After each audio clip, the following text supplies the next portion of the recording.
E fala ao vivo com o advogado especialista em negócios imobiliários. Boa noite para você, Diandra.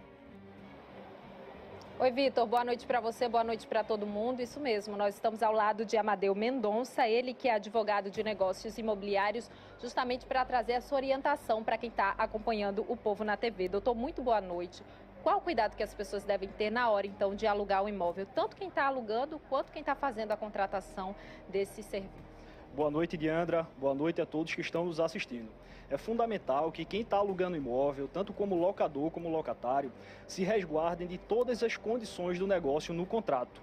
Além disso, outra coisa que é de fundamental importância é que seja feito o laudo de vistoria inicial, constatando a situação do imóvel antes de o inquilino entrar e ao final da locação que se faça o laudo de vistoria final, para que o locador e o locatário comparem como o imóvel foi entregue de como ele foi devolvido. E com isso, veja se tem alguma coisa a ser indenizada. Fazer registro, foto, é importante também. Nessa matéria que a gente acabou de acompanhar, a proprietária ela disse que tem essas fotos e no comparativo já é possível perceber como esse imóvel foi entregue de uma forma diferente do que era esperado. Se resguardar dessa forma também é importante.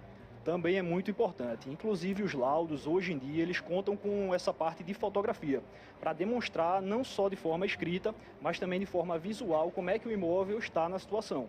Então, a foto por si só, ela não é a prova definitiva, porque tem que comprovar quando foi tirada aquela foto, e a foto, sem a descrição de um profissional, ela não quer dizer exatamente a condição que está o imóvel.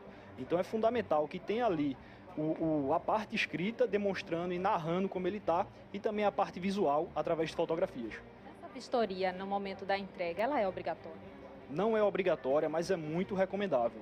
Inclusive o próprio contrato não é uma obrigação legal, mas é muito prudente que tanto o locador como o locatário tenham esse cuidado de fazer um contrato, porque vão evitar com isso muitos problemas futuros, como a gente vê acontecer corriqueiramente. Se a pessoa notar algum tipo de irregularidade, o que fazer? É fundamental, se o locatário achar uma irregularidade, que ele comunique de pronto ao locador. Ele informe ao proprietário do imóvel o que é que está acontecendo, o que está se passando, e se essa for uma benfeitoria necessária, um reparo urgente, ele pode até fazer, mas é fundamental essa conversa entre ambos. Se ele não conseguir contato, e aí? É um momento de procurar a justiça, uma delegacia, por exemplo? Ele pode tentar uma notificação extrajudicial ao proprietário e com isso é um documento mais formal em que ele vai narrar o que está se passando e qual a providência que ele espera para que com isso consiga se fazer um acordo. Caso não, um caminho final seria uma ação judicial. E aí com isso, se as tratativas amigáveis não fossem suficientes, aí sim ele poderia entrar judicialmente e buscar lá os seus direitos. Contrato, o doutor estava explicando que não é algo obrigatório, mas é muito importante para que a pessoa que está alugando, por exemplo, aquele imóvel, fique resguardada e a pessoa que também está indo habitar aquele espaço tenha consciência, né, do que pode ou não ser feito. Mas e aí, como formar esse contrato, né? O que é que a pessoa deve colocar, o que deve levar em consideração? Esse contrato ele vai reger a relação contratual, a relação de locação. Então é importante que conste o prazo da locação, o valor do aluguel, o tipo de reajuste, quais são as obrigações do inquilino, quais são as obrigações do proprietário, quem paga o IPTU, taxa de condomínio.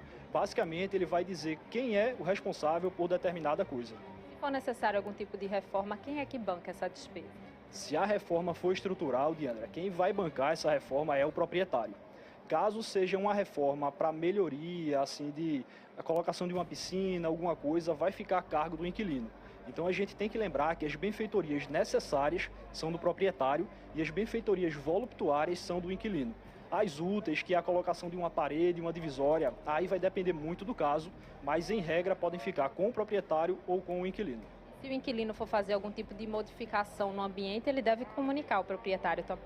É fundamental que ele comunique, porque caso não comunique, ele pode não ter direito à indenização, porque é fundamental a autorização do proprietário para grande parte das reformas. O proprietário, por exemplo, ele pode exigir que a casa, o imóvel, enfim, seja entregue da mesma forma como ele passou para o inquilino, em relação à cor de paredes, em relação a reformas, isso também pode ser exigido? Também pode, inclusive é como é exigido em grande parte dos casos. O inquilino ele tem que devolver o imóvel nas mesmas condições que recebeu. Bem, por isso que para que seja aprovada as condições em que ele recebeu, é que é fundamental o laudo de vistoria. A gente agradece, viu, doutor, a participação muito esclarecedora. A gente percebeu, né, Vitor, que esse laudo é muito importante ali no momento em que é feito o contrato e também na hora da entrega do imóvel, viu? A gente volta com você. Tá certo, Diandra. Obrigado por suas informações valiosíssimas.